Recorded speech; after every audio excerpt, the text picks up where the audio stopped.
ਵਾਹਿਗੁਰੂ ਜੀ ਕਾ ਖਾਲਸਾ, ਵਾਹਿਗੁਰੂ ਜੀ ਕੀ fateh. Welcome to this segment of Khoj Gurbani's a-sabad-a-day. We continue with our recitation and our reflection from Tanasri Mahalla Chautha, the fourth Nanak, Guru Ram Das. This is the eighth Sabad in this progression, and this one is called a-sabad-a-day, 2 lines, and Ghar Panjwa, this is the fifth percussion beat. The recitation first. Tanasri Mahalla Chautha, Ghar Panjwa, do pade, ik oankar Satgur Prasad, ur dhar bichar murari, ramo ram man mohan naam japine, अदृष्ट अगोचर अपरंपर स्वामी गुर पूरे प्रगट कर दीने हम पारस चंदन राम पारस चंदन हम caste लोसट हर संग हरि सतसंग भय हर कंचन चंदन कीने रहा राम पारस चंदन हम कासट लोसट हर संग हरि सतसंग भय हर कंचन चंदन कीने रहाओ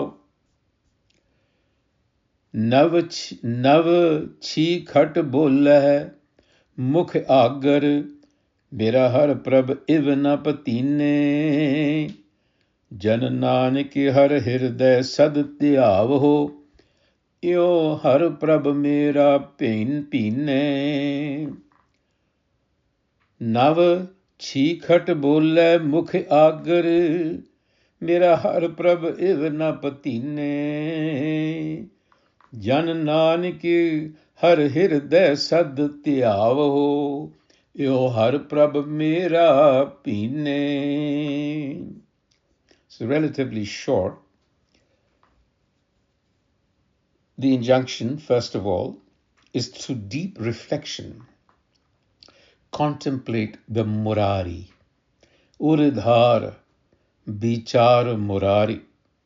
Ur means within, deep in the heart. Dhar, which means engage in deep reflection and contemplate Murari.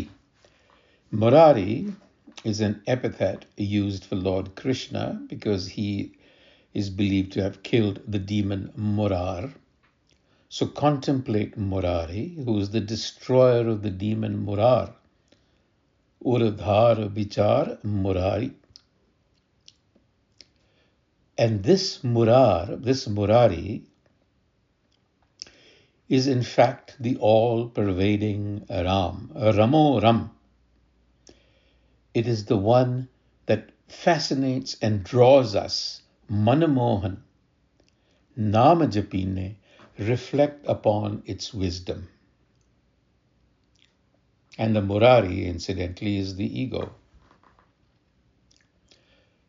Adrisht Agochar Aparampar Swami.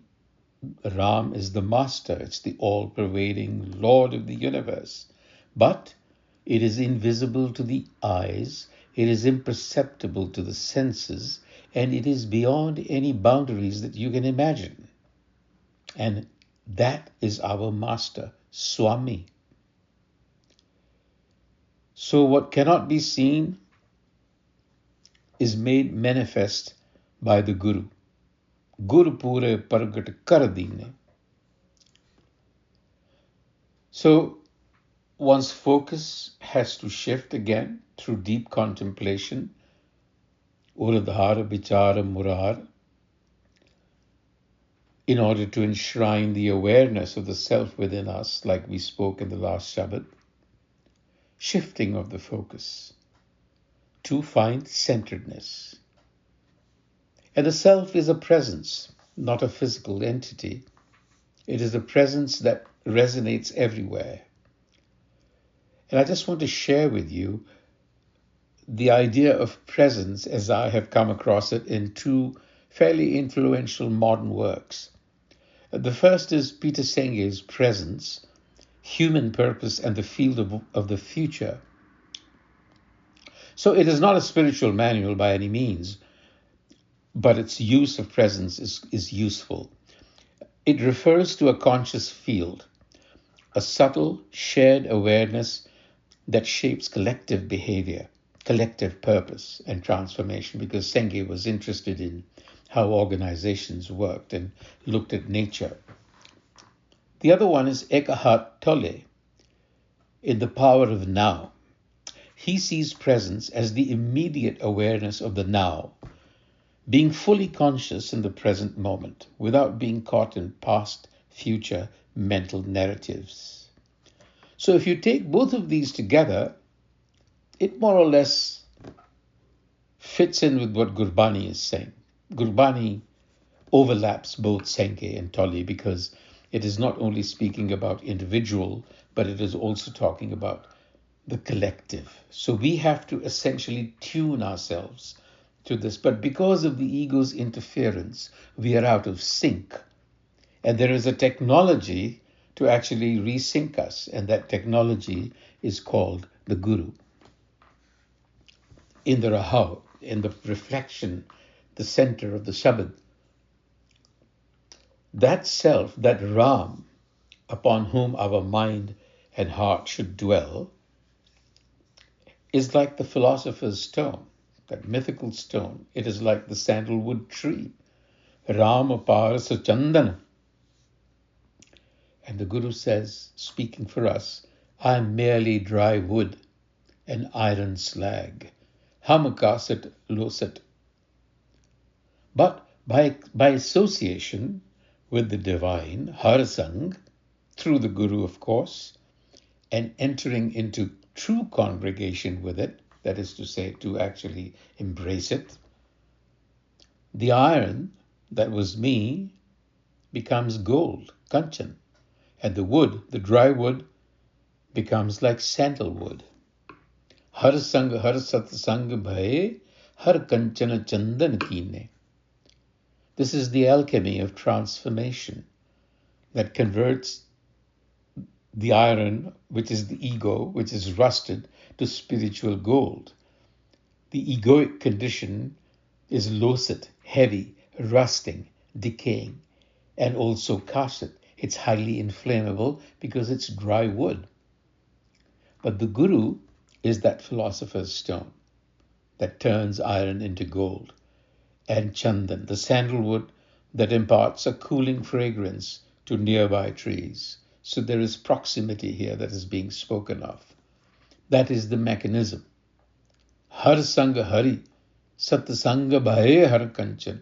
So simply contact or touch, satsang, the touch of the Guru, is enough to transmute our survival instincts, ego, to spiritual resonance,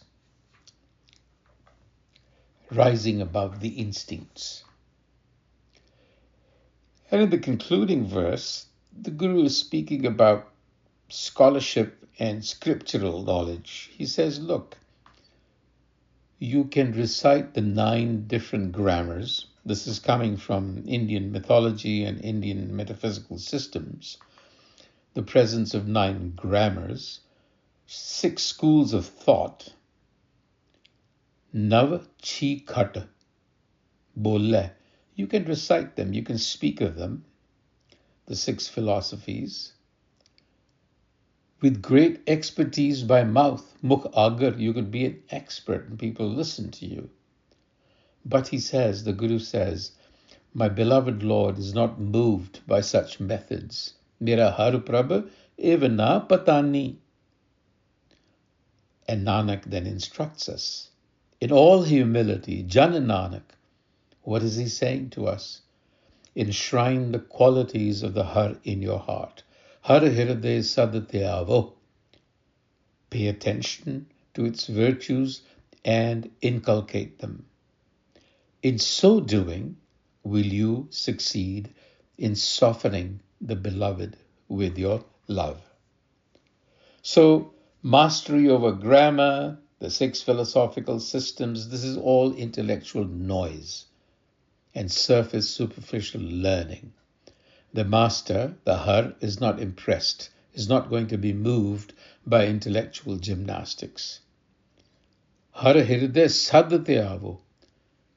By contrast, the way to the beloved is to hold the presence in the heart forever, all the time.